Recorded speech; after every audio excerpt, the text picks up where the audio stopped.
Alright, what's up, people? My name is Adam, and you know what we came here to do. This is the episode number 42 of the Kiona and Kasson Podcast. I went a little bit out of order. Yeah, I was like, what are you saying? This is the episode number 42. You know, listen, Dave's absence is throwing me off. Yeah, instead of 3, we got 2. Yes, as you might be able to tell. Adam's education level apparently depends on how many people are sitting in this room. It's not education. There's a certain groove that I'm used to, you know what I mean? Like 3 people, the camera's at a different angle today. Dave definitely fucked that up this week. You got a different color hat on and shit. Like, you know, there's just things that throw me off that are usually different. Yeah. But anyway, welcome to the show. I am your host, Adam, here with my brother, Osama. Stax is getting a quick drink of water real fast. Our co-host has left an empty chair. What are you pointing that for? Because the camera is now focused on us two. Well, right. I'm just saying, they could probably, if anybody's watching the video, they see to the left. They can't see to the left. You have it focused on us. I'm just saying, listen, you didn't even let me say what I was saying. To the left, there's nobody because... But they wouldn't even know that, is what I'm saying. They would know because there's no video. You wouldn't hear Dave talking, is what it is. Or something like that, you know? Anyway, in the spirit of the fact that Dave is sick, I hate to, you know, get well to my boy, of course. But, you know, today is Sunday. Well, we're shooting on Sunday. You'll get this on Tuesday. Today is Mother's Day. And, you know, who takes care of you when you're sick? Like your mama. Your mom's. No, yeah. There's no... Yeah, that's it. There's nobody you can be a vulnerable male around more than your mother. Everybody else talks about mothers out there, you know, who take care of their shit. Word. Because you know, like, she'll sick, they hit you up with some soup, you know, make sure you got a blanket. You know, this being an episode where Dave's not here, right? Like, even though Dave is extended family to us, it is only us, and us having the same mother. Right. We can definitely we can talk about it. Maybe some of our favorite points of the Florence co-wash that we've experienced. But firstly, before that, let's go ahead and just say, you know, a quick shout out, Happy Mother's Day to our mother, Florence. You know, she probably ain't watching. She doesn't watch, you know, but if you do, because it's a Mother's Day special event. Yeah, she ain't like that. But no, we just want to say we love you, and we're gonna see her later. Yeah. And you know, right after this, we're gonna dip out of here and then go spend some time with moms. Right. But and hopefully y'all do the same thing, you know, because you should. Indeed. So if you don't plan on it, put it in your plans. You know, don't be too busy for your mama on Mother's Day. Yeah, you shouldn't be too busy for moms, man. That's somebody you shouldn't be too busy for. But, you know, that being said, our mother is definitely... I'm sure most would say their mother is one of a kind. Yeah. But if you ever experienced our mother, Mom Dukes is a character, you know. She's a Kiona and Kasson. Yeah, she's definitely. If you see, you know, if you were to be around her, you would see you would see where our personalities come from, and you know where you're getting all the content that we provide for you, where that came from, and that's Mom's. Pops too, but you know, Pops is the more stern, sarcastic guy. Yeah, she was the one who more or less, like, if we had the people in the neighborhood staying at the crib all night, she, you know, made it more fun for everybody, like, tried to scare us when we're in the room, like, you know. Possibly like, shut the fuck up! You know, Pop's trying to watch TV, and he doesn't want to hear anything, but... Yeah, man. It is what it is, so. Right. But yeah, that being said, you know, Happy Mother's Day to our mom and all the other moms. Dave's mom, Becky, Happy Mother's Day to her as well. Even though he's not here, he would want to wish it to her, so we'll definitely, we'll take that. Right, and do that as well. Any of our viewers who may have children, Happy Mother's Day to you out there as well. Indeed, indeed. To all the mothers out there that handle business, because there are some that don't. This is true. And you know the ones that do, I always say around Mother's Day, like what the hell's wrong with us just setting one day aside to appreciate that woman? You know, like that's why all this shit is just man-made. Because you're supposed to love your mom every day. You're supposed to love your significant other every day. These Valentine's Day, Mother's Day, Sweetest Day, all that shit where they just want to sell extra stuff. That's fine. I'll provide the extra love, but I feel like being told to do so is mad annoying. But, you know, at the same time, from their perspective, it's probably nice to have that one day of recognition set aside. At the same time, I just feel like one day... Oh, okay. You know? Where's Son's Day? I agree. I thought the same thing. I was like, shit, I got Mother's Day, then Father's Day. Then I got like all these other significant other days, which I don't have to worry about anymore. But I'm like, at the same time, I'm like, man, there's no day for me. Even on my birthday, like it's in the middle of the busiest month of the year. Like, whatever. It's not about me right now. So shout out to the mamas out there. Indeed. We appreciate you, even if we don't show it every day. Dear mama. Yeah. But I want to start off by playing Hey Mama. We should have definitely... No, Hey Mama, I think I would rather play Dear Mama. Me too, but like, I don't know. Hey Mama is like, the whole song is like a uprising of just... What is the... Okay, so we're talking about it. I mean, there's not that... There are a lot of songs dedicated to moms, but the most well-known are probably... In this generation, and the most cliche probably is Pop, right? Dear Mama? Yeah. That's probably... That's the one that, like, if you born well after the Pac era, that's probably a song that you know. You still know it, right? Yeah. Then they had that Boys to Men. Yeah. I forget what this shit was called, though. Was it called Dear Mama again? I don't know. Either way. But, like, there are some really good songs, but I think the one we should have played would be Pac. Plus, I don't really fuck with Kanye right now, so I don't want to hear Kanye rap. I understand that, but that's always a song that I was like, okay, it's a good dedication song, like, the only problem is people... We're still, obviously, in the works, getting our microphones. We plan to have that set up very shortly here. But, yes. As you might have been able to tell, even when we had that Redman little snippet that we played before, the sound quality just isn't good enough for me to go out of my way to play it right now. There's been a few times we played music, and when we went back and listened to the episode, I just didn't really care for how, it came through the audio. Like, It sounds very distant, almost like you couldn't really tell exactly what you're listening to. So I just kind of, like I said, when we get this interface and we're able to plug in and you can actually hear it like you're listening to the music yourself, that's when I'd like to do that, know? Like there's no presence of an aux cord right now. Right. I think at that point we really are going to start incorporating more music into this podcast. And, as much as we speak about fair use. Fair use, right? But as much as we speak about it, I would really like to, dive into some specifics of in a song of the week or whatnot. Whatever it is. But, that being said, that's just stuff that, brainstorming at the beginning of this podcast. Maybe you don't need to hear this, but, I mean, they should. Fuck they should to some degree. I mean, we've been preaching, like, hey, microphones for, like, the last 20 episodes. Microphones? Are we safe to say probably next week? Probably next week. All right, we're going to give you a 90% microphones next week. The tentative, yes, is what I give you. Right. I don't like to guarantee jack shit, Yeah, guarantees suck. But anyway, that being said... Happy Mother's Day. Yes. But let's move on to some of the topics of the week, right? So, yeah. I know some shit happened. We got some stuff, and honestly, like, it's not stuff that I wish there were more funny things that happened because, I just enjoy the funny stories, like R. Kelly saga. It feels like news weeks have been really slow lately, right? Like, there hasn't been a lot of interesting information enough for us to want to talk about it. There hasn't been. Music's been slow this year? Music has been really slow. Like, I can get this part out of the way now because I don't give a fuck about it, honestly.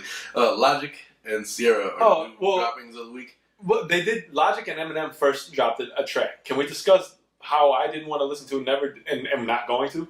And I don't know. If I listen to it, it'll be on accident, and I haven't to this point. I'm not a Logic fan, man. No. I don't. So I have an issue, right? He reminds me of a coworker. I may have said this on the podcast, but I don't remember. It's been so many episodes at this point. But Logic reminds me of a coworker I once had, right? Same kind of like biracial background, right? And I again, I don't. That's not the point. But he's same way, same mannerisms, the way they speak, like those two very resemble each other. And long story short, didn't really fuck with dude, right? Got into it with him many times at work. Really, like many times. And he reminds me of him. And if Logic is anything like that guy was, and it seems to be, you don't like that. He's just not that type of person. He's not a character that you want to be around, right? Yeah. And Logic just seems like he's a very when it's convenient type of person. Well, I mean, you can tell too because there was like something with him. He I think put like a tweet out, and he was like, "Oh, I really hate the sample clearance process. It's a bunch of bullshit. You have to go through so many steps to get a sample cleared." And the reality of it is, it's that's what he said. Yeah. I mean, well, there's reasons, right? Like, I mean, you're sampling somebody else's work, right? So to be, you do want to make sure that, like, I know there's loopholes, and I've never created music where I was releasing something to the masses where I had something on my album that I needed to be cleared, right? I don't know how that all works, okay? But I'm do sure know that but like outside looking in, if I created something 10 years ago and you decided you wanted to sample something out of that, there's going to be loopholes. There's going to be some red tape, right? You're not just going to be able to say, I want to sample your music. That's just not how it works. I created that it came from me, like organically. Yeah. Regardless of how you feel like it sounds on your album, there's still processes and steps that need to be completed. Yeah. So you can go ahead and release that. Like when Kanye was releasing, what's her name's album? What's old girl's name? Iman Shumper's wife? I can't remember her damn name now. God damn it. It'll come to us. But either way, he was releasing her music, and that hers was the last album that came out, right? Yeah. And there was so much. She said that the album that she heard pre-release was completely different than the post-release album, and that's because Kanye wasn't able to clear all of these samples or didn't buy whatever it was. There's mismanagement in there, and like, yeah, you have to go through these steps because you've created something that's fine, but before you have all of the legal red tape cleared up, it's not yours. Right. Well, that's the thing. I mean, it's like, to me, honestly, the thing is, you are in a position where, like, you're Logic. You keep good relationships with everybody throughout the industry. You're still using somebody else's music. They want to get paid for it, same way you would want to in the future if somebody wanted to sample your music, right? The only people who should really be complaining about that are people who are like up-and-coming artists who are trying to make a name for themselves. Yeah. Who are having a hard time clearing it because the people don't know who the fuck they are. The small guy that had somehow sampled your music doesn't have the money and not even a fan base that's going to really hear it to that extent. And then as soon as you start making money on it, now we got a letter. Now we've literally taken it off the air until we've cleared that up. Right. Logic got the money, the fucking the rapport, like you said, with everybody. Yeah. He has a reputation, right? He's half white, right? And I get it. He's biracial. That's fine. I'm not going to get into all that. But white people have a little bit more of an easier time in certain industries, right? It just is what it is, right? So regardless of that, like, I get he's biracial and that's fine. But I feel like the way he speaks about certain topics, like I said, is only when it's convenient for him, right? Yeah. I don't really hear Logic going out, like, for instance, Logic doesn't come around at random times to just be an activist on things. Logic comes around and seems like an activist for certain, or a proponent of certain things when he's coming out with music, with new material. Yeah. It's this rollout age. Yeah. The rollout age is what, like, literally, you got to think about it. Like, I don't know. Without going too deep into it, like, it seems like a lot of things are premeditated, regardless of what they're speaking about. Like, you know how Joe Budden speaks a lot about, like, mental illness, right? And he never would question those who during a suspected rollout are bringing up their mental health issues. And you can never tell somebody they don't. But, like, a lot of these times it seems like, maybe not with the mental health, but things that the timing is convenient. Timing is very convenient with a lot of the subject matter they may bring out. And that's my problem with Logic. It seems like, what was the number that he had? The suicide hotline or whatever. Yeah. That's fine, but what did you hear after that? Right. Like, you heard a lot before for a rollout. You heard the song. He played that shit to death, and now you don't hear much about it. Yeah. Right? And now he's talking about music that I like. Don't get me wrong, like, I'm not going to shit on him completely because there are some of his songs that I fuck with. I mean, naturally, right? Yeah. I mean, he's around for a reason. He's a rapper. He can rap. It's not like Logic can't rap. Right. It's just talking about how he decides to do things around when he is actually rapping. Mm-hmm. Right? And now he's lined himself up with an artist that arguably has lost his relevance, in my opinion. Out of his prime. Right? A lot of people are going to fight this Eminem thing. Oh, Eminem can spit his... Eminem can always rap, man. Literally, he knows how to rhyme words really fucking well. But he's he's like 40-some years old, right? How old is Eminem at this point? Like, damn near 50? Something like that, probably. I think it was, like 79, maybe? No, he's not 79. Oh, he was born in 79. Yeah. I don't care what... Either way, he's in his mid-40s, for instance, right? In my opinion, this is Eminem's a way to attach himself to a rolling, young, youthful vehicle in a Logic, right? And he knows that Logic has fans, and it just seems very strategic and very convenient. Oh, yeah. And long story short, because I hate giving them this. Eminem, you already know how I feel. All the fans already know how I feel. All the fans.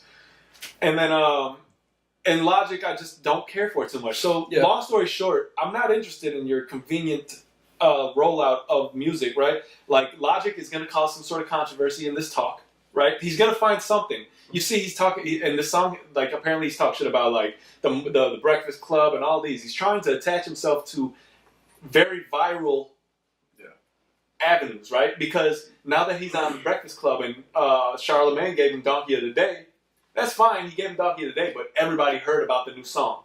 No such thing as bad press. You know, everybody knows now about the new song. Yeah. Right? You don't really see Eminem doing too much. No. Eminem is just like, oh, I'm a to drive this. Although he did too when Kamikaze came out, right? Oh, but that was agreed. But I'm talking about specifically now. I think Eminem learned that can't be the case. That long ago, you know. Agreed, but it didn't. How successful was Kamikaze? It was actually very successful, but to objective people, not fucking stands. Listen, it depends. When you're talking about success is an all-encompassing factor, right? You have people who are like, oh, Eminem is much better than these people say. You have people who are like, nah, Eminem has lost it. But the fact of the matter is he moved a shit ton of fucking units on the album. Then I should reword it. But before that, he was talking the same thing. Like, oh, man, you know, I didn't get the support that, Revival was that the one before that? It's like, it didn't get the support that it was supposed to have. Like, that was a great album. I put a lot into it, la-da-da-da-da. And after he started complaining about that, and then he dropped Kamikaze, and everybody, all of a sudden people were like, boom, I'm going to give him all the support. You know what I mean? The rollout. So I worded it incorrectly. It was successful, right? Successful. Commercially. Whatever. Fucking suck. But, it was a fucking terrible album, man. So, to me, yes, it sold. And that's cool. But I think with all the backlash and all the negative, right? Because there was, I believe there was just as much negative and positive about that album. People won't admit it, but I believe it. I believe it probably evenly split, if not more so towards the negative side. That's just me. He realized that, right? With that, Eminem had to go to the drawing board. How do I avoid that? Or how do I tap into the younger crowd? Because they don't seem to care for me, right? The younger crowd, it's more of the lifelong Eminem fans. You're getting stands that are, no, Eminem can rap, and I don't care if that was a terrible album, it was a good rap album. Yes and no, because I'm looking at it from my personal point of view. I was a big Eminem fan, you know, back in the day, up until maybe like the Eminem show. But you stopped being a fan, right? But yeah, I'm saying like it the same way. So I'm thinking the new generation of people are the ones that are keeping them around, they're keeping them relevant. I disagree. That's not the rap they're listening to. So all I'm saying is that the people that are keeping him alive are the ones that are so faithful to Eminem, the stands, that they don't look past what the material actually is. Yeah. So there's a lot of them, bro. A lot of them. They're all my age, right? And more, and just a little, like within a plus or minus 5 or 6 years of my age, I would say. Yeah. Even maybe in the 40s. But regardless of that, that's the people that are keeping him alive. These kids nowadays aren't listening to Eminem's music. If you ask them, it's shit. I would assume. It's not what you hear off of Future and Young Thug, and not to knock them, but it's not the same music. Not to knock them. Huh? I don't knock them. I mean, it is what it is. They make music for whatever. I knock people that say that. I knock Eminem shit. Why? Because Eminem's music should be better. And if it's not, then stop acting like you can still make that. That's a whole nother tangent.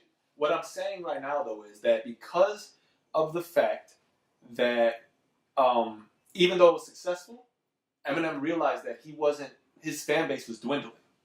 And he needs to recapture that to be able to sell and then still tour and do all of these things. Right. That's why he attached himself to a Logic. And that's why you don't see Eminem doing anything during this rollout for this song. And if he has, I haven't seen it. Yeah. But you do see Logic lyrics out. You do see Logic being posted on all these social media sites.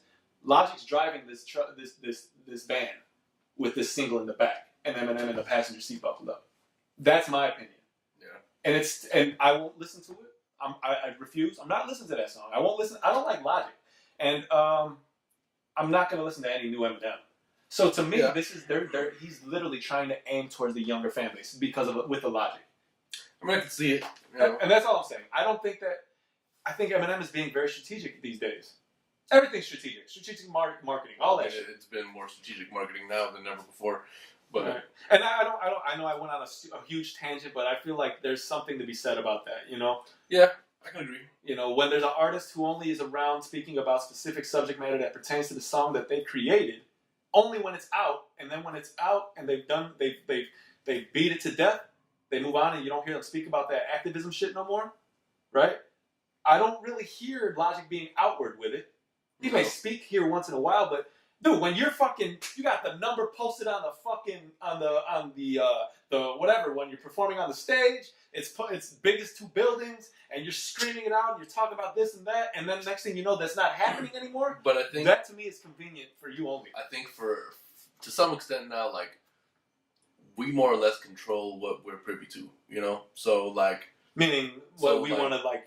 What kind of information we want to dive into? We pay attention to that stuff. Like, sometimes it's force-fed to us, though. To some degree, but that's why I haven't seen Eminem's, because I haven't scrolled past anything on the timeline seeing Eminem talking. That's all I meant. I haven't seen him. No comments. He's been pretty. He's old, man. He don't give a fuck. He's like I said. Come on, Logic. But I mean, like, okay, so Logic fans, people who are big in Logic, who follow him, who listen, who go to the shows and shit like that. Those people probably see some of the things that we don't pay attention to. So me and you may not know anything about like his activism shit that he's up to, but he may be more hands-on than we know. Like, we have camera phones though, bro. We do have camera phones. And that's when you usually see things. Like, these artists usually don't post things. What they do is they'll do things when they know cameras are around, so that'll be posted. Yeah, I mean, and all I'm saying is you haven't seen anything. You haven't seen anything.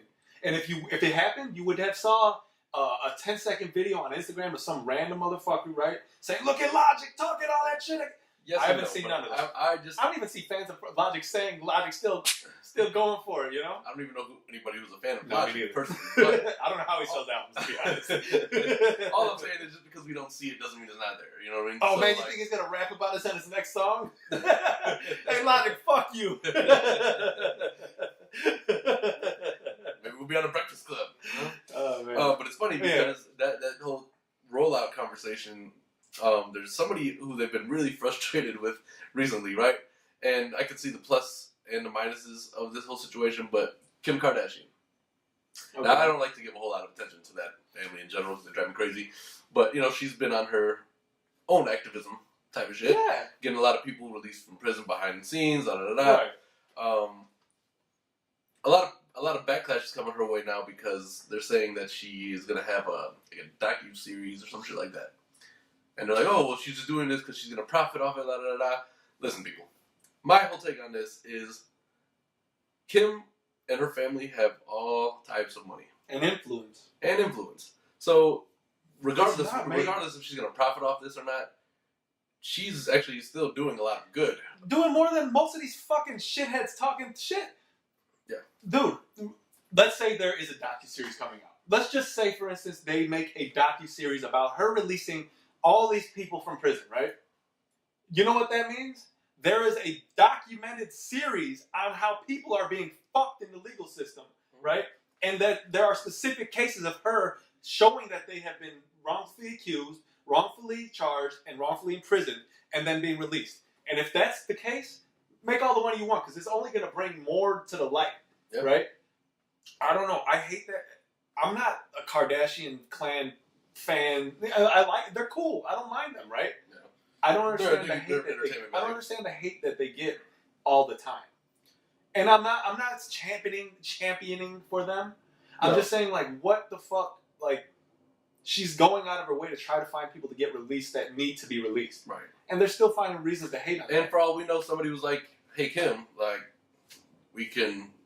somebody approached her maybe about, like, making a docuseries. Hey, we should make a docuseries about this, Maybe Netflix was like, yo, listen, we can make some money off this together, and you're doing great. It's a win-win situation. Yeah. Like, people look for something to hate so quickly. Dude, that's really what I've learned a lot in the last couple years. Like, we've been doing this podcast this is the 42nd episode, but I think we have about 4 weeks of some time where we weren't able to record. Yeah, 3-4 weeks. So we're almost a year into this, right? I would say 46 weeks solid. Yeah. Okay. With that being said, during that time, I also am trying to create my own business outside of work and all of that. With all of that, I've noticed not only the support not really occur in the circles that you believe it would occur, right? There's a secret wish or desire to see people not succeed, or if they're succeeding, only to succeed to the point where you have and not much further, because they want to see you doing as well as they do, not better. Oh yeah. So Kim has been, do you want to say she was springboarded by being fucked on camera?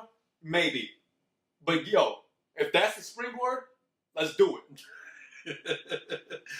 Pretty much. I mean, you know what I'm saying? I'm not getting fucked. I'm just saying I'll do the fucking on camera if that's what it takes to get to the fucking to Kim Kardashian levels. Hate me all you want. I got billions. I mean, listen, her family had money before that. That got her put on. She started fucking around with Paris Hilton, doing her damn thing, whatever. But I mean, it's what you do with it. Like, she got paid. Made all kinds of money. The question is, are people not allowed to evolve? Not today. No, because people. Well, I mean, okay. Objectively, and then today. So people should be allowed to evolve and become different people. I.e., the Kevin Hart's, right? Like, they keep bringing up, you said this about gays. Dude, you really want to be... In 1990, I said the word fag a lot, all right? And that's just the way it is. Everybody did. I didn't call people that because they were gay. That's what people call people. Right? Especially Eminem fans. You gotta know that's just what it is. It's not... Nowadays, you don't use it, right? It's a disrespectful thing that's cool. But you can't go back and say, dude, when you were 8 years old, or when Kevin Hart, when you were 20 years old, you said this. Let people evolve and change. If they show remorse and they don't look to be doing the same thing, then allow it. There's people like us who believe this, who think this way. And then there's unfortunately, we're outnumbered by a bunch of jackasses who don't want to see you do good. Like, people pray for your downfall more than they pray for your success. It's just how it is. But, I mean, in general, if you look at the whole Kim Kardashian thing, yes, they have done some stupid things, whatever. They've been basically made famous for no reason at all, in some cases. But in some cases, they've taken that money and they've done great things with it. Like businesses that are successful, right? Like, you can objectively say that they are marketing geniuses. Or if not all of them, Kris Jenner.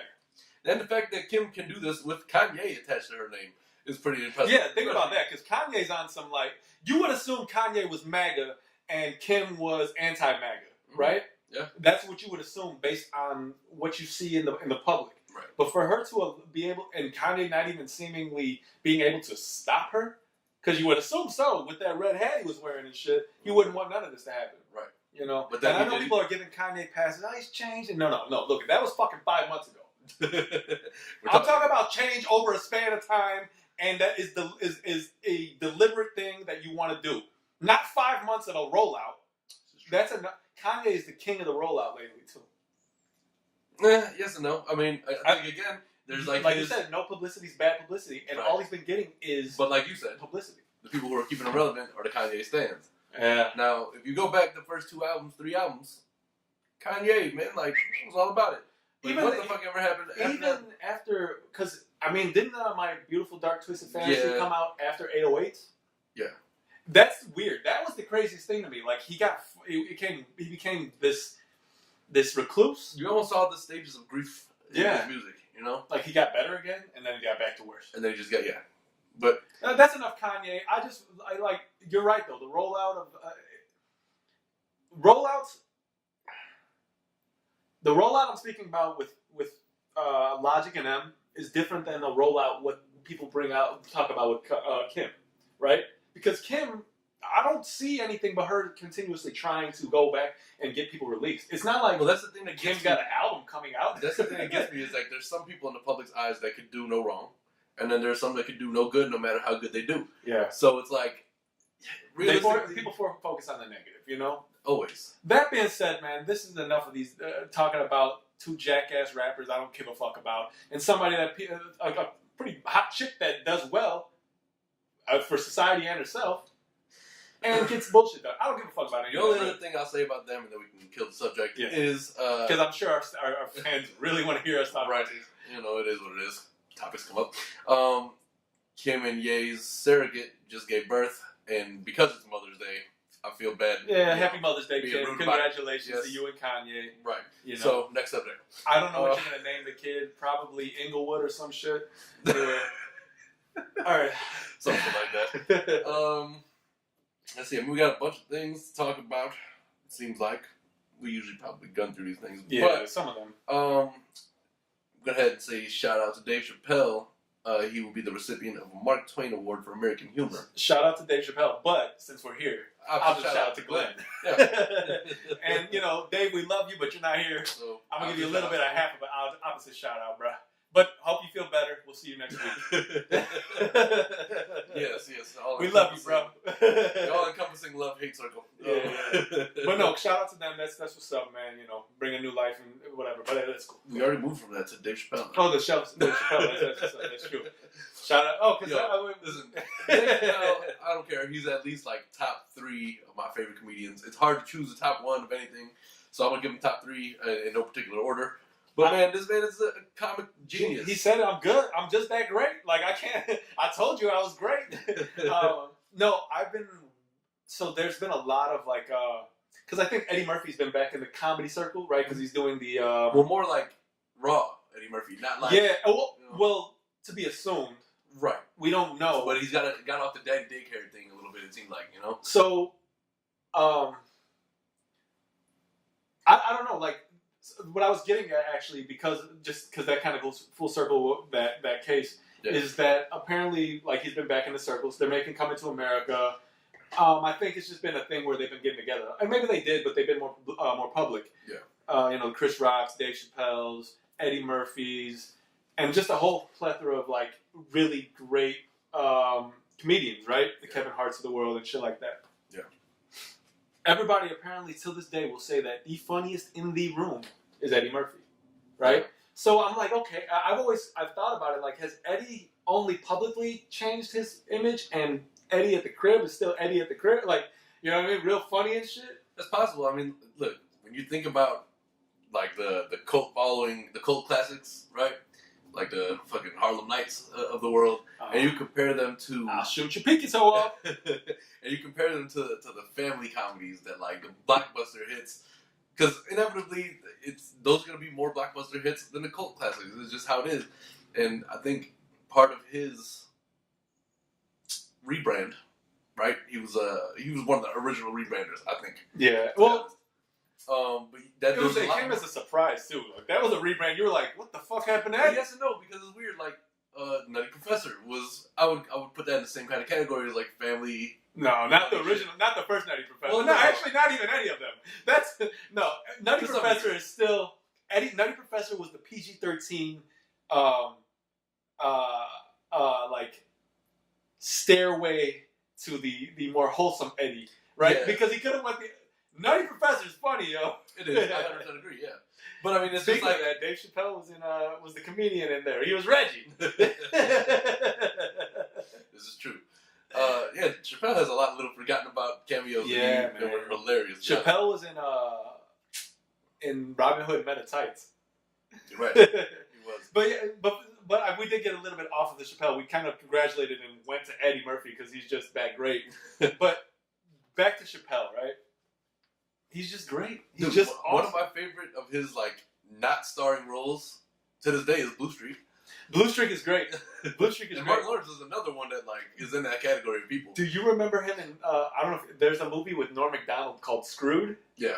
And he's this boy. He just gets nervous and throws shit at people. Like Dave Chappelle is great, but his stand-up is on a whole nother level. Yeah. I've been lucky to see him once. I've never seen him live. It was actually pretty cool. A good friend of mine worked at a bank across from the Congress Theater, right? I don't think the Congress is open at this point. I think they're trying to sell it or refurbish it or something. It's a great place. It looks like if you were to redo it, a great venue. Not that great right now. But the dude told me, he's like, yo, Chappelle's coming. If you want to get in tonight, come call me. I'll let you in. So we literally, we're like, Dude, we're calling him, just not picking up. We're at this line. Everybody's looking at us like, oh, these motherfuckers don't got tickets. Finally, Duke picks up. He's like, all right, meet me at the door. Like, we literally walk past everybody in the line. He opened this door, and he opens it up. We walk in. He closes it. He's all right, go sit down. And he walks away. So we went and sat. It was during the Killing Me Softly. Okay, that was a good one, too. Hey, baby! Really good. That's a really good stand-up. Regardless of that, I've seen a Dave Chappelle stand-up. It's just consistent. Oh, yeah. And effortless. Yeah, for sure. It doesn't seem like he has anything written down. He can work the room really well. Like, yeah. White, black, political, non-political, racist, not racist, religious, not religious. Cigarette, fucking, like, just being a jackass. Nonchalant. Yeah. But I just feel like he's just so, does Dave Chappelle write anything down? It doesn't seem, it seems like he just goes and talks. The Jay-Z of comedians, you saying? Which at this point, I'm really not sure that that's a real thing, but. Probably not 100% of the time. Right. But anyway. If you don't get what we're saying, Dave, the Jay-Z, I don't write type of one take Jay. One take Jay. I don't know. I do believe that Dave Chappelle might be one take Dave. Like, okay, the thing I think that separates Dave Chappelle for me from the other comedians, if you look at the movies which he's not the starring role, his parts steal the show. Like it seems as though, like Undercover Brother, for instance. He was the funniest character. I love Eddie Griffin. Oh, yeah. But Atomic Court Ray. It's like, I'm still paying the student loans, man. Hey, y'all, revolution. Yeah, I get that. But those little scenes that he kind of just, whatever, funny one-liners, two-liners that he has, that's like the center point, right? But question, were they, not that takes away from it, but were they giving him the award for his stand-up or like it says American humor. Okay, all right. So in that case, I would then yeah. You do have so Eddie Murphy was let's go back actually. Let's go a little further back. You have Richard Pryor, who was great at stand up and his movies were dope, right? Like See No Evil, Hear No Evil, man, was one of my favorite movies back in the day. Yeah. And Pryor's considered amongst probably all as a general consensus the number one, right? Most people would say that's their favorite stand up of all time. Yeah, especially when you ask like the big stand-up comedians. Yeah, everybody says that's where they got their shit from. Right. George Carlin, right, who was an actor and a comedian as well. George Carlin was on Shining Time Station. Yeah. If you don't know what Shining Time Station is, there was a fucking show on PBS back in the day, right? And it was about this train station with imaginary. Either way. Which, if you know who George Carlin is and anything about his stand-up, super raunchy. Being on PBS, right? You wouldn't expect it, yeah. But just to give you an idea of who he was, right? It's like Mr. Rogers going and doing like a raunchy stand-up. Right. I would think the most successful comedians almost are really pretty decent actors. Oh, yeah. Except Chris Rock. Chris Rock can't really act. But he's funny during it, so it's all right. This is true, yeah. Chris Rock is a great stand-up, mediocre actor. Yeah. Right? I still love Down to Earth. So. Down to Earth is great. Head of State is funny, too. Yeah. But no, congratulations, Dave Chappelle, man. Shout out to you. You deserve it. Please keep doing your thing and providing all the comedy you can, man. And any of you like streaming services out there, if you could just offer him an extension on Chappelle's show and be like, listen, that couldn't survive. That could not survive nowadays. Man, listen. Just like The Office can't survive nowadays because the world is too PC. You can't bring Dave Chappelle can't talk about the white black supremacist or the black white supremacist. See how I got that? That doesn't even make sense. See, I would still absolutely laugh about it. So yeah, shout out to Dave and opposite shout out to Glenn and whoever it is. Yeah, opposite shout out to Glenn. Opposite shout out to our Dave as well. Yes, for sure. Whoever does the deciding who gets Mark Twain Award or whatever, shout out to them as well because they got it right. Yeah, no, definitely. It seems like they did their homework, Yeah, for sure. They probably saw that last stand-up where he came full circle with that joke. Yeah, he was like, oh shit. So I kicked her in the pussy. That shit was hilarious. Adam didn't actually kick anybody in the pussy. Dave Chappelle said that. Right, I didn't. Wasn't me. It wasn't me. There's a couple of other like music related things that I think we can get into before we start getting into basketball because there's a lot of basketball to talk about. Yeah. Well, what do you got on music? Anything we can skim through? Well, Joe Budden is a retired musician, but we can talk about him and Sin real fast. Just glaze over. You know, that sucks, Joe.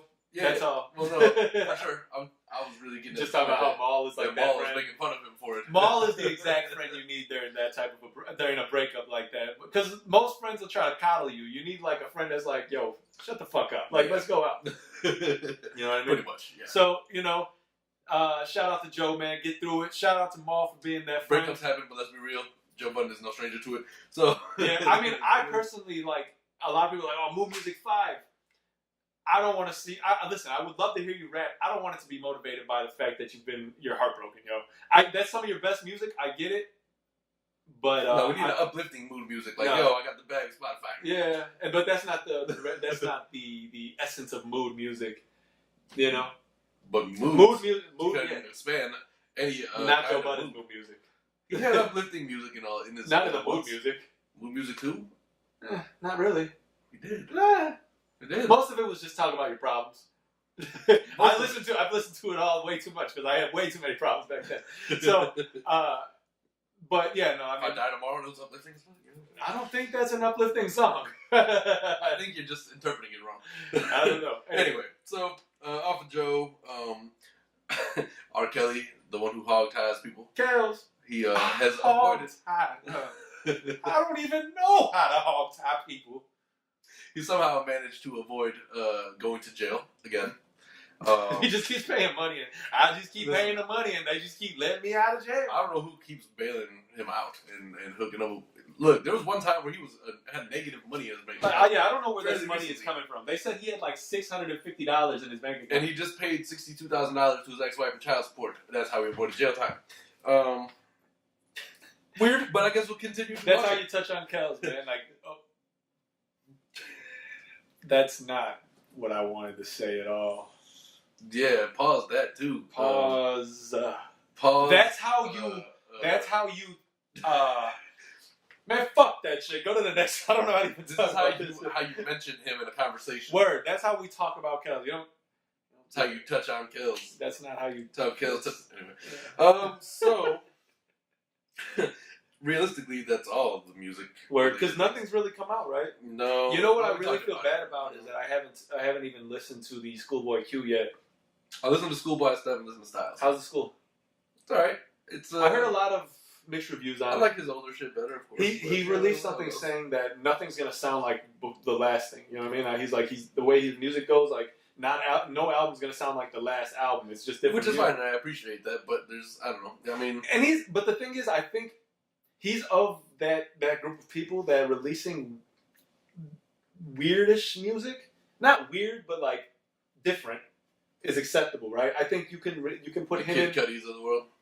I don't really care for Kid Cudi, but true. Kid Cudi, Schoolboy Q, Tyler the Creator, right? Yeah. I would say he's in that. Probably if you really want to give him it's a little different rap, but Action Bronson, he's a little bit different. But I think, and people accept it because people know how they are. That's the thing about this day and age, man. All of these social media like IG, Facebook, Snapchat, all these things have live stories, right? Yeah. Back in the day, we didn't know our artists as well. I loved Nas, right? Because Nas released music every couple of years that was fucking phenomenal. That's why they told their story in their music. You know what I mean? They still do to this day somewhat, but it goes hand in hand with the ability to almost have them. It's almost like you're friends with them in a sense, like IG, right? Schoolboy Q puts, a full story, like 10, 15 stories a day, and you look at it and you'd be like, oh shit, I knew what Q was on today, right? Yeah. He is a little bit weird, but he is cool like that. And because of that, you then can see the more human side. You can, yeah, exactly. You see their personality, right? Back in the day, you only knew what they displayed for you. You only saw them on radio every so often. You didn't really even see them on radio because radio wasn't televised like that. Yeah, it wasn't Howard. So you started getting your talk shows. You had 106 in Park where the artist was on the show. You talking to and that was the beginning of this. I think the beginning of this understanding your artists, right, and kind of getting an idea of who they were before. And MTV Raps happened and stuff like that, but it was only a few. Now everybody has glimpses. It wasn't like exactly. Or you go pick up XXL and read an interview about them or something. Exactly, but it's print. Right. You didn't see video daily from them specifically from their phone. Yeah. Right. Like if you're a famous artist and man, everybody fucks with Adam. People love Adam, but then Adam starts putting his shit IG, and let's say people don't like you. Like his personality is like Adam's a fucking herb, and then they stop listening to your music. I mean, it can have the other way around. Say that, though, I find it can have the other effect, right? Yeah. Everybody has access to YouTube, and every interview you ever wanted to see, even the ones that they did back in the day that you weren't able to watch, you can now see. Yeah, the exposure is much different. You know, and I just brought that up because that's why certain people who create certain different music, when you see that their personality is different, you're okay with it. You're not okay with it, but you understand. You understand their personality, to their actual exactly. self. I'm not saying that it has to be great music, but when you understand who the person is that's creating it, like for instance, Joe Budden created super sad mood music, right? Mm-hmm. If you didn't know who Joe Budden was or why his past or why that was created, maybe you'd like it, but you wouldn't like it as much because you didn't. I didn't feel you don't feel the connection with the artist. You feel the connection with the music. His drama with Def Jam and everything like that was pretty well documented at the time. And then well documented relative to the time. Yeah. Because nowadays it would be every fucking show on Complex and Hot 97 and Breakfast Club. Everybody would be discussing it. You go back to, let's say, 2001, right? You can never picture a time where we're going to be like watching all of our favorite artists, favorite celebrities on an IG story 10 times a day. So it was the equivalent to that time. I mean, and that's what I'm saying. We were only able to build such we're only able to find common ground between us and our favorite artists to the point where they allowed it. That's true. So it seemed like it was less of a human level back then because these are people you looked up to, superstars. They were like superstars and like, oh my God, they're godlike, you know? Like, do they even live on this planet? I equated. You ever heard of that? They talked about like MTV Cribs. A lot of people rented their houses. Yeah. Right. But you didn't know that because you wouldn't. I could see Schoolboy Q's house on his fucking Instagram every day, and I only keep bringing it up because that's what we're talking about, right? Right. Back in the day, MTV Cribs. The only reason that shit existed is because you didn't have a window into their world otherwise. Yeah. Right. So now what they're trying to do is put their best foot forward. So regardless of who they are or where they really live or how much they really have, this is what they're going to show you. Yeah. Right? It was an act. Now it's harder to put that act on all the time. I agree. You know what I'm saying? So, let's also keep in mind, they also determine the content that they're displaying. Like, they're not going to put... Agreed. It's not like some random shit. If they like it, whatever they think is cool, they think it's funny, put it up there. But we're not stupid. We see through that, though. Yeah, but again, that's... To some degree, it's a similar situation because you're only seeing of them what they want you to see, you know? But you still have your artists, you still have your... That's fair, though. That won't put anything out. That's fair, but I'm speaking... But I'm more or less saying that the connection we feel with the artist can intensify or diminish, right? The more we see of them, right? And we're not stupid. We see through shit, right? I see, again, Schoolboy Q, he be posting, he's on the golf course, right? But he also be at his daughter's practices in soccer and things like that. And, posts a lot of things that to me are different avenues of his life that they can't all just be calculated to that sense. Calculated so much where he's showing all this, right? There's too much that he's giving to us for us to make inferences about his life. But the people that have around him can be smarter than we know who are doing this. I mean, like, I don't put him on that. What I'm saying is they're not going to post that's TDE. They're not going to post something that's going to put them in a bad light. Like, they're not going to take any negatives of their life unless they, like... I mean, he be on IG smoking weed in his car driving. But that's not a negative in life. Now you got more than half the population of the country who dabbles. You know what I'm saying? Like, but then the other half, the more powerful half, that doesn't dabble. Yeah, but listen, since the dawning of hip-hop, it's gone hand in hand. I agree with you. Okay, so people who don't do it, those are people who he doesn't give a fuck if they see it. They're probably not following him on IG. Don't assume that I'm arguing that artists don't do that. I'm just saying I don't see it because of the wide range of everything he shows of his life, right? And this is just the specific example we're using again. I don't think that you could. It's too much out of his control now. He's shown us his daughter. He shows us, house being built. His dog got cancer. All these things you can't. It's too much variables. He can't. Without a doubt, gives you more introspective look into the lifestyle that he leads outside of music. But at the same time, that still content controlled by him. Like I would say that more of a Kevin Hart would be that way.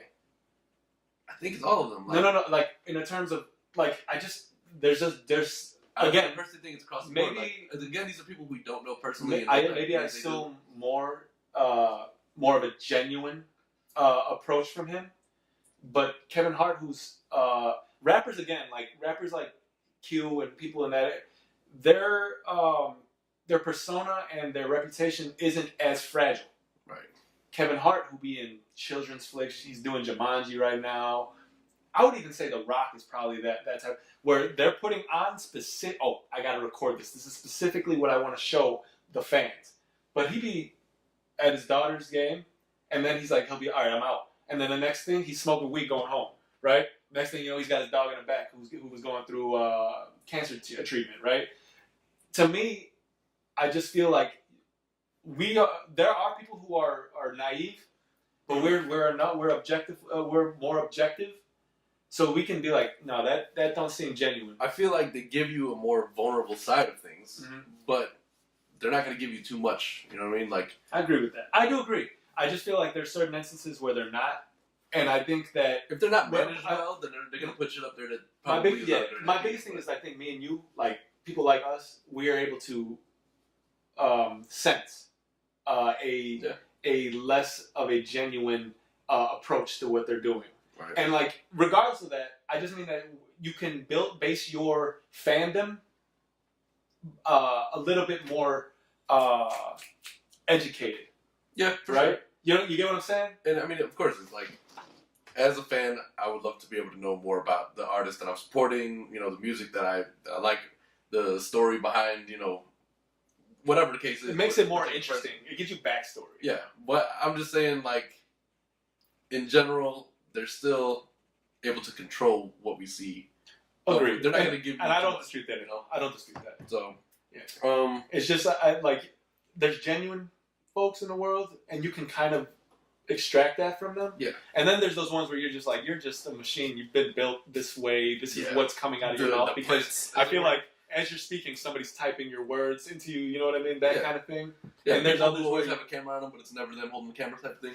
Maybe where the problem is, I feel like, when there's somebody that you feel like you can chill with, like, oh, we got the same personality. I can't see it. And that's the type of thing that, like, that's the audience there are intending to reach, right? They made that connection with you, right? And you're not the only one who. And I'm a marketing major. I'm not. I should not be that in that process. But like, I don't know. I just try to see a little bit differently into these artists sometimes because like I said, this is a different time where we're able to, right? We can dive into their lives a little further.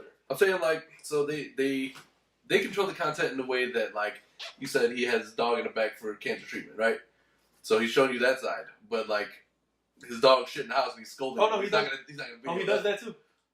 Well, I mean, it's just that, and that's what I'm saying. Like, that's why, like, that specifically, like, he'll literally, like, he'll be like, "Man, bro, that's your whole thing," and he'll literally show it, and like, his dog will be just tearing shit apart, just, and he'll like go into the backyard, be pissing shit, like, you know what I mean? He'll be like, these dogs, like, yeah.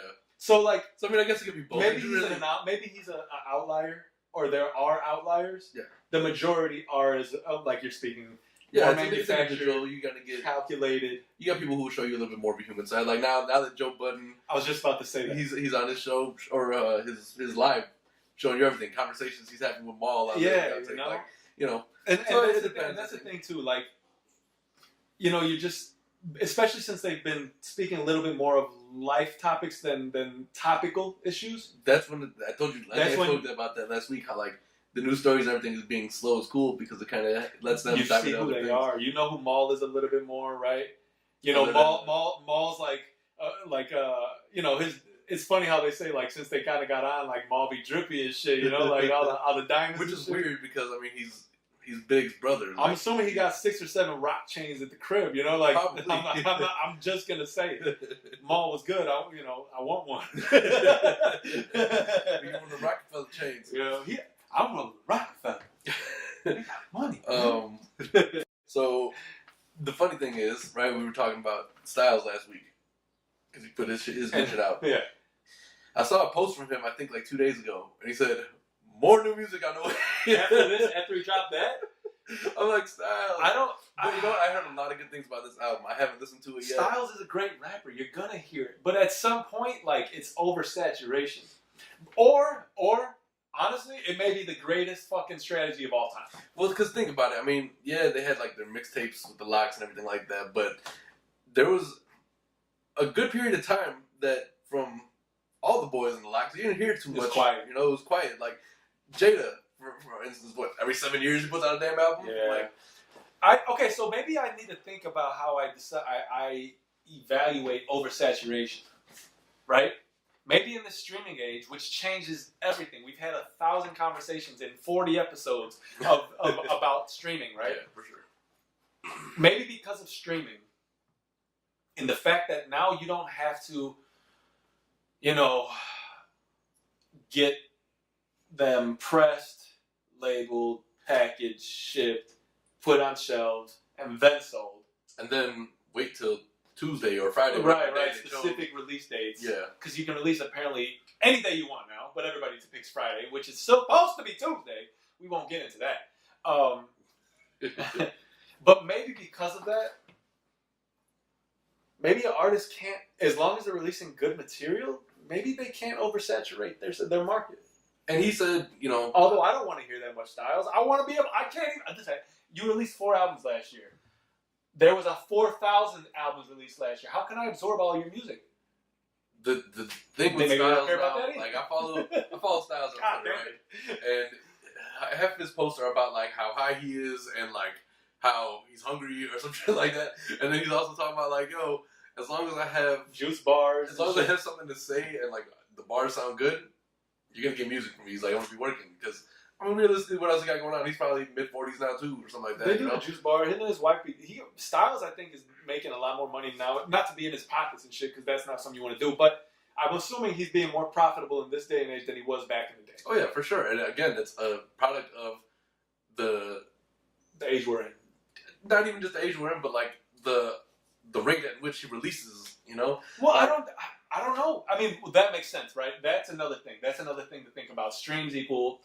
God knows how that goes. Whatever the streams equal, that's what they equal. Either way, maybe his idea is, like he says, if I've got something to say, the music sounds good or great, and I can release it, and I can also feed my fan base, feed my family, because with these streams, whatever they equal, I can make money, right? So I released 4 albums last year. I released Nickelback, Dimebag, Beloved, and G-Host last year, right? 4 albums. Beloved, I didn't care for it too much with Dave East. I thought it could have been different. We've been through that as well. Right. That's just a whole other topic. What I'm saying is, you released, let's say there were average 10 songs on each of those. You got 40 songs, however many times they were streamed, however much money that equates to.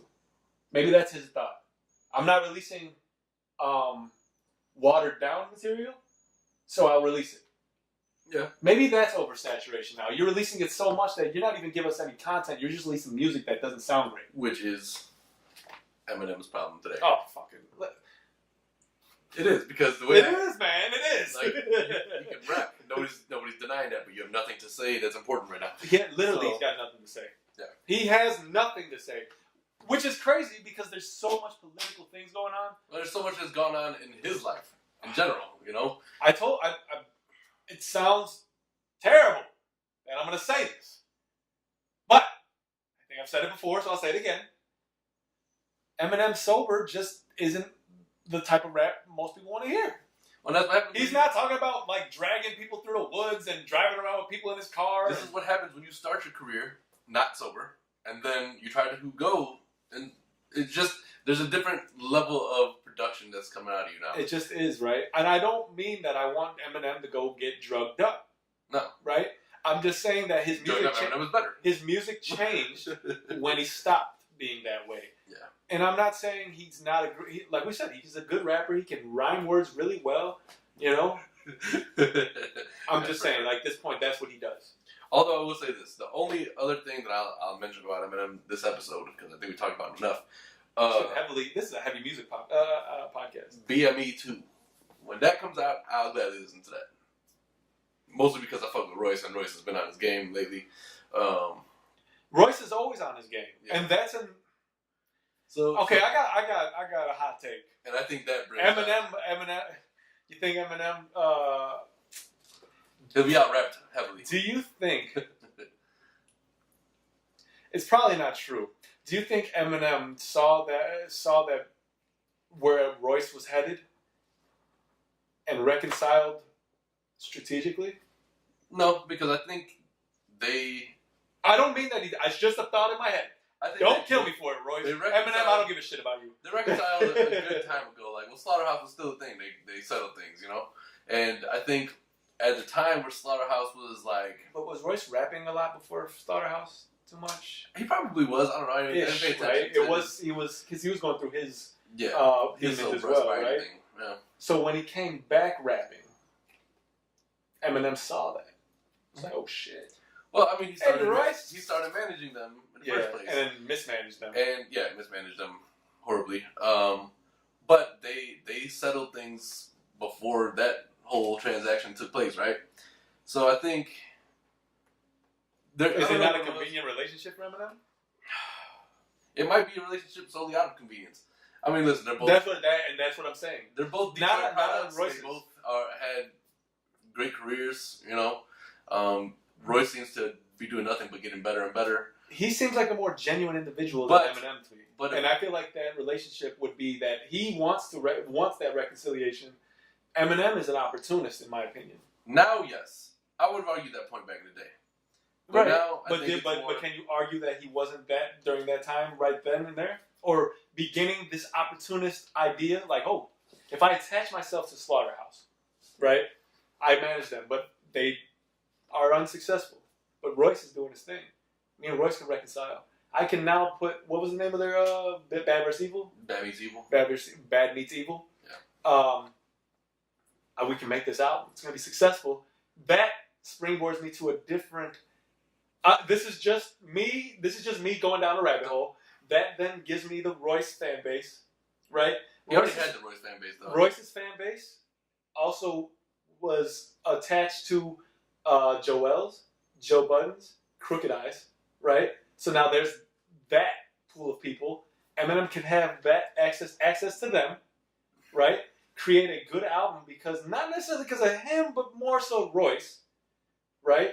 I'm just going to say, look, Eminem just can't rap that well anymore. To me, this rabbit hole is just me saying that I think Eminem is opportunist. I'll say this. Convenient there's too many ins and outs on a personal level with them that I don't know about, so I don't want to speculate too much. All I'm gonna say that's only speculation. That's key. All I'm gonna say is if Bad Meets Evil 2 comes out, and if Bad Meets Evil 2 comes out and it's a good album and Royce brings out the best in Eminem and they go hard and the album is great, that's all I want. Bad Meets Evil #1 came out what, like 2009, 2010, maybe 11? Was it that long ago? Or I thought it was older than that. No, I think it came out right around the time. There was a specific time period I think that came out. Like when, look that up. Right around the time when Prime 1 came out? Yeah, yeah. Do you think was Eminem rapping well on that first one? Yeah. You think so? Mm-hmm. Do you think his skills, in your opinion, have diminished since? His skills, in my opinion, diminished prior to that. But what was that one, Relapse, right?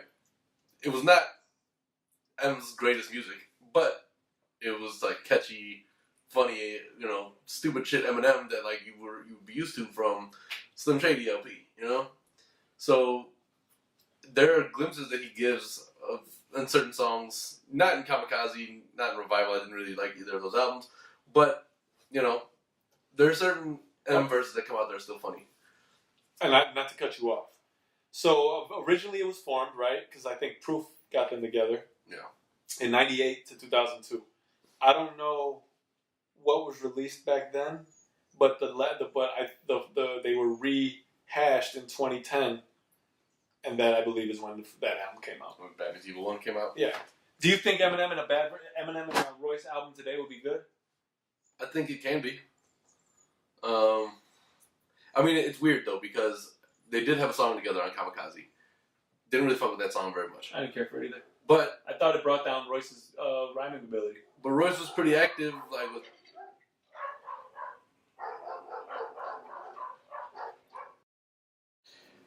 And we're back.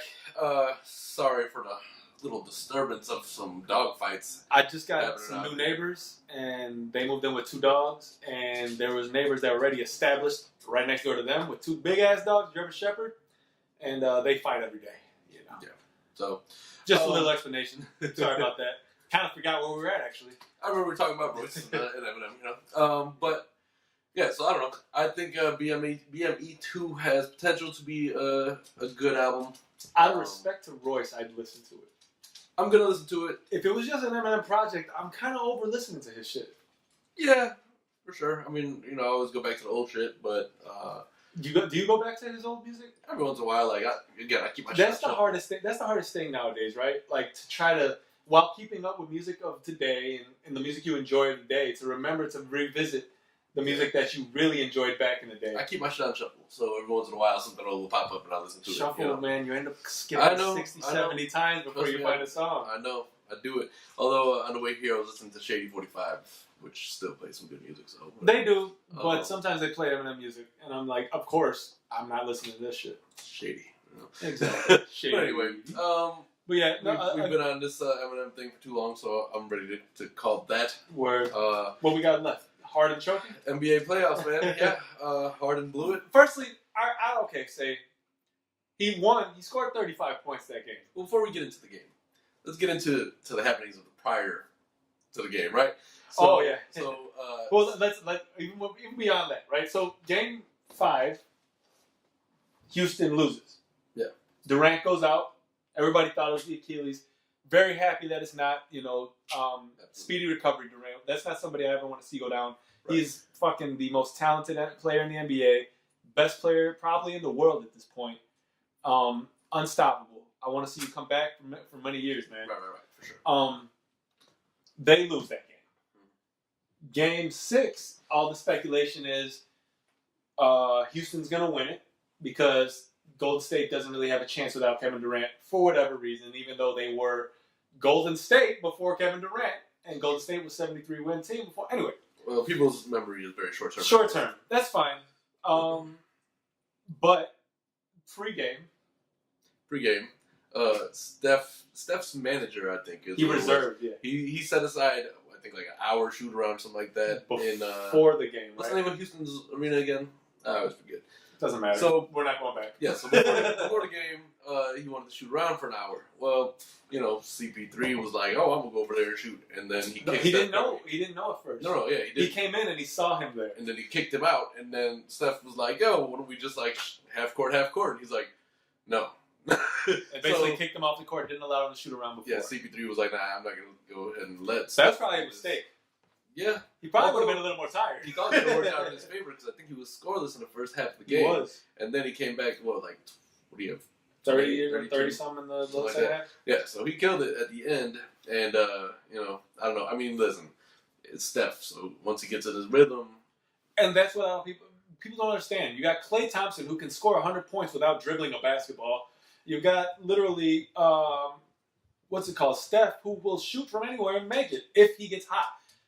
Admittedly, Steph has lost his little bit of a step. A little bit. He's always had that thing where he's like hot and cold. He's gotten better at keeping his hot streak, though. So my thing is, I think that Durant coming didn't affect his game, but affected his assertiveness. And in that, he's within these last 2 to 3 years, I believe he's kind of losing a little bit of a step in his. And, oh man, that's Steph. But he proved it the other night. That being said, Chris Paul, who I respect, it seems that throughout the league, people don't really like him too much. Like, he's a dick. Yeah. That was fucked up, yo. And I'm glad that you lost based off that shit. Off GP alone, man, come on. You both got to share the court. This is your court? I mean, fuck you, CP3. Like, little bastard.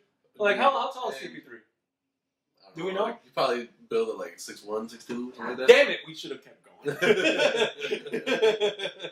Yeah, I don't know. It was a bit of a shady move, I understand, like, to some degree in your competitive spirit, you're like, nah, fuck that. But then your other side of your competitive spirit should have been like, yeah, you know what? I want you at 100%. I want you at 100%. Yeah, because he's listed at 6 feet. Son of a bitch. Like, he's like the Carlton of Rockets. Just a pretentious. Yeah, he is a little pretentious and shit. I will say that. I don't know. I just feel like it's a bitch move, right? And you got really what you deserve. To be honest, at this point, Chris Paul might not get a championship. Probably not. He came in the league in 05. If he doesn't stay with the Rockets, he has no chance. I don't think the Rockets have a chance next year either. I think they do. This is the second season in a row that they couldn't, like, last year. Last year he was injured. They couldn't win. They said that with him on the team this year they would win. They lost. Are you telling me that next year things can be different? Harden gonna be out and they win? I don't know. Who knows? Because I mean, realistically, let's think about it. Golden State Warriors, right? How many years as a squad, as a unit that they're together right now? Do you think they have? I mean, not more, this year. Somebody's leaving for sure. Who leaves? Durant.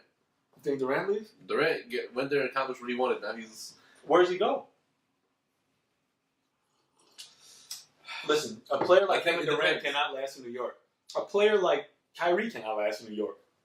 Kyrie got emotions that like almost like a female on the basketball court. He can be a little bit of a bitch, you know. It's too much. Like, dude, like just play basketball. Your game speaks for itself. Quit bitching about shit. Oh, I'm not here. I don't want to be here. I want to be there. Oh, I got there. I don't want to be here anymore. Let me go over there. And now he's gonna probably end up back with LeBron in LA. Durant is from Big C. Fucking stupid. I'm correct about this, right? Yes. So can you see him linking up with John Wall? No. I don't see. There's no speculation of that, and I don't see it happening. There's no speculation of it, but I mean, shit, bad things happen. I don't see it happening. There's not. They don't have. What do they have? They don't have assets. Can they pay him? Max salary? I mean, you bring Bradley Beal and John Wall, and you might be able to attract them. Like, I don't think so. I don't think so. They're not even in contention right now. I don't. He's not going to a non-contender. That's because Wall's hurt. He's not going to But they've been a playoff team for the last 5-6 seasons. Like, I'm sorry, I don't think he goes there. He's not going to a non-contending team. Contending is one thing. Playoff team is another. I agree. But somebody's got to make that 8th seed, even though they're not going to win. All it takes is one big move to turn a playoff team into a contending team. Yeah, but who knows that John Wall's coming back the way he's supposed to be? What did he hurt? He hurt. I don't remember. I'll look it up again. Yeah. I just don't think that he goes to a team that isn't a contender at this point. You know, and that's just. I think if you were like Oklahoma City Durant, yeah, that's the case. But now he has championship rings. He has all the. He's solidified Hall of Fame. Oh, he had an Achilles injury. Yeah, I don't know. Hopefully, he comes back and he's still good. But there was a point he had developed an infection in the incision. Yeah, it's fucked up because I remember he got hurt at home. He wasn't even on the court. Yeah. So Achilles is a thing where. Yeah. What's his name? Boogie came back and Boogie's hurt again. Yeah, I just don't think that he's gonna stay in Golden State. I don't either, but I think he stays West Coast. Maybe. I think he goes to probably. I don't know, the Clippers. I just don't see him going east. He might go to the Clippers if Kawhi goes to the Clippers. But Kawhi seems like the situation's not something they're too unimpressed about. Like, he seems okay and the team seems happy with it. That is late. I mean, does the success that they achieve in the playoffs this year, does that change his direction next year? Or has Kawhi already decided, I want to get out of here and go to LA? I don't think he wants to be in Toronto. There's a lot of hot Caribbean chicks in Toronto, from what I understand. But you got, like... He's got no personality anyway. What the fuck is that? Are you crying? He's probably rolling around in, like, a 2006, like, Yukon Denali or some shit at this point. Like, he doesn't stay up to date on his vehicle, which, you know what I'm That's fine, but, like, you gotta have a personality. Like... Dude, he hasn't displayed anything. They were like, Kawhi, you did this. What the fuck are you doing? I don't know. Regardless. I don't know. I would say that I know that I don't think Durant stays in Golden State. My final thoughts. Kevin Durant doesn't stay in Golden State. No. Golden State does win this year. Mm-hmm. The Rockets won't win next year, right? This was as far as they were going to go. In my opinion. If they win next year, that's dope. Maybe they've acquired. It depends. I say it depends. Who do they acquire? Who do they acquire? I don't know that Chris Paul ever wins a championship, though. So, with that being said, they may not win regardless. Because history's proven no matter how many players you throw on a team, it doesn't necessarily equate to except in Golden State Warriors situation. Golden State is they're the cheat code. You know what I mean? Yeah. But Steve Kerr fell into a real great situation. I'm not gonna lie. Yeah, he did. But a lot of people say, he inherited Mark Jackson, and that's fine. He did. He inherited a situation Mark Jackson had cultivated to that point. Mm-hmm. But they didn't win with him. They won the next year with Steve Kerr. Yeah. Right? You can't diminish what Steve Kerr's brought to that table. Oh, absolutely. Right? He's definitely brought, his experience as a fucking, 5 or 6 time champion, right? Yeah.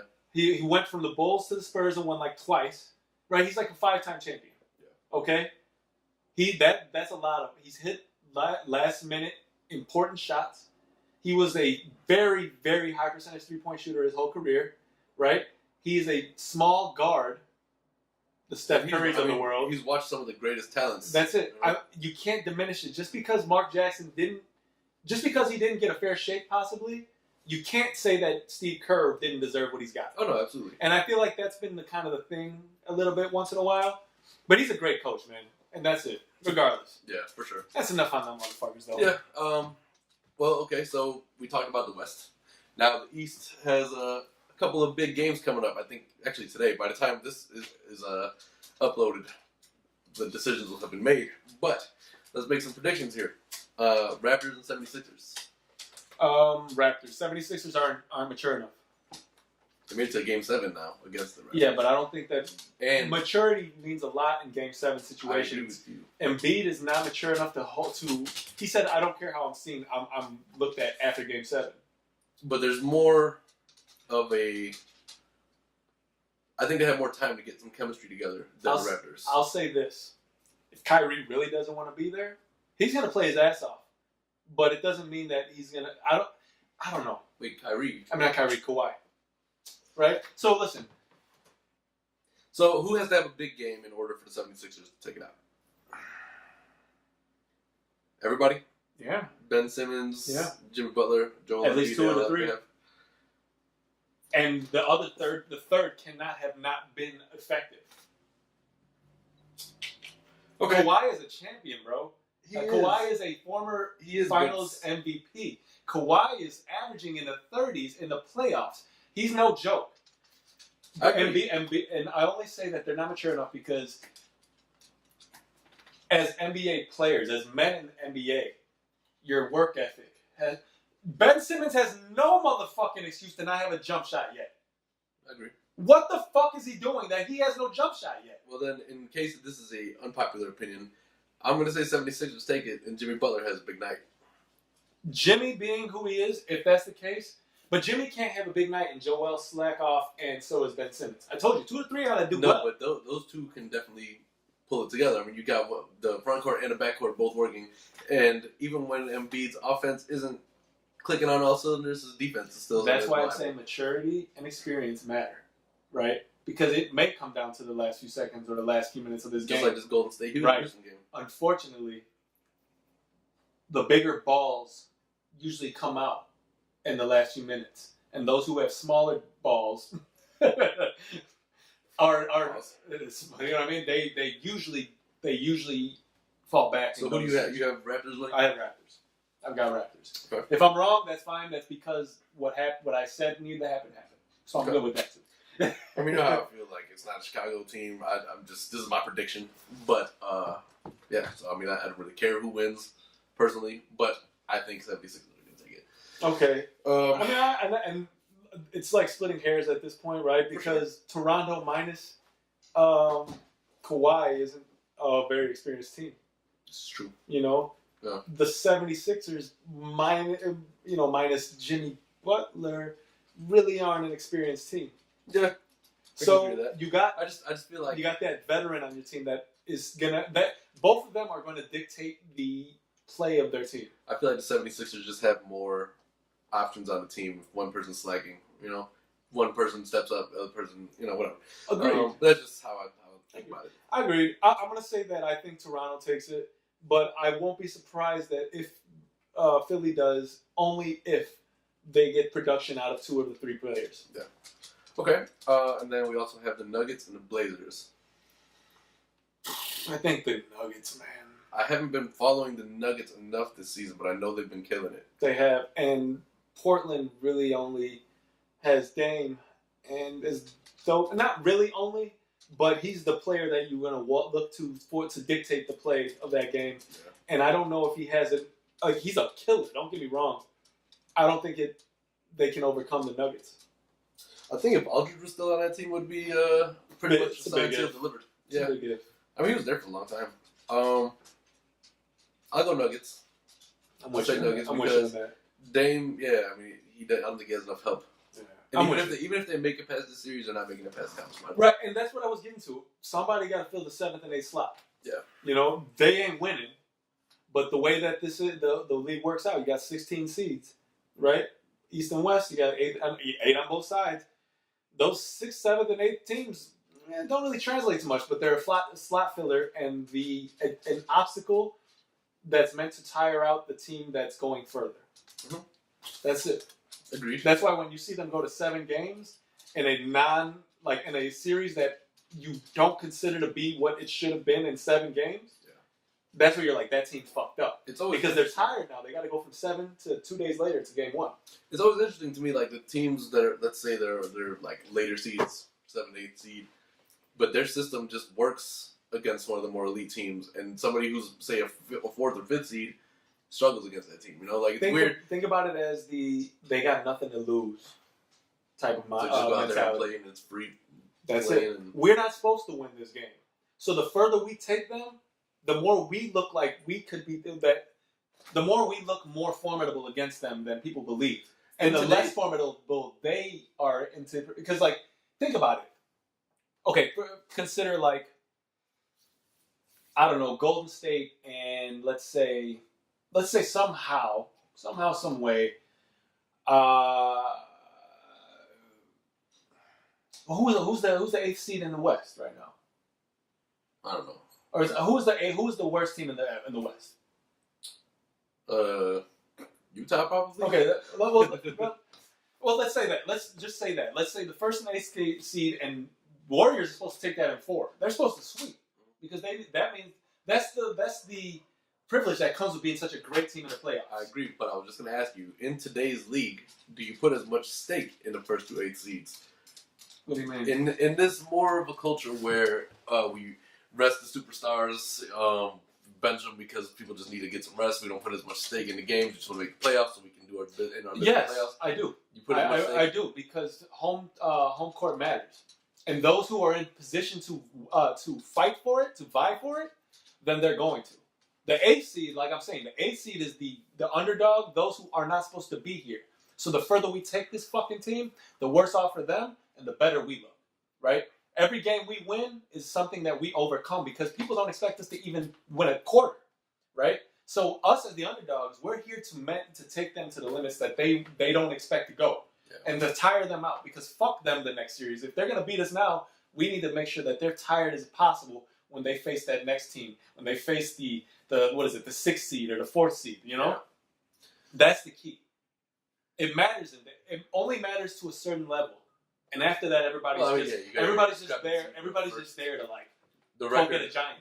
The record of the 1st seed compared to the 8th seed, it can be an enormous discrepancy. But sometimes it can be actually a little bit closer. It really kind of depends on the competition level. Like the East. Yeah, like the East. I mean, you know, you have your 2 standout teams, and everybody sucks after that. So, but yeah, all right. So you say Nuggets. Yep. And you say the Raptors. Toronto. We'll see how that fares next week. Yeah, certainly will. Word up. All right. That being said, yeah, I don't have much else to talk about. I ain't got shit else to say either. Just happy Mother's Day to all the moms, and specifically our mom. Right. My mom was better than your mama. Sorry. Anyway, opposite shout out to Glenn. Half of an opposite shout out to Dave. I guess that's what we're doing. Feel better, man. Feel better. If you guys follow Dave on social media, go ahead and send him a get well. If he'll like it. I'm assuming. You know, if you follow Glenn on social media, just opposite shout out to Glenn. You know, I don't even know what his name is on social media. Glenn. It doesn't matter what his name is. Anyway, but all right. For the boys here at the Kiona and Kasson Podcast and our missing crew member. We wish y'all a fantastic Mother's Day. The rest of the weekend, you're not going to see this until Tuesday anyway, but whatever. Yep. This has been episode 42, and we will catch y'all some other time. Be easy.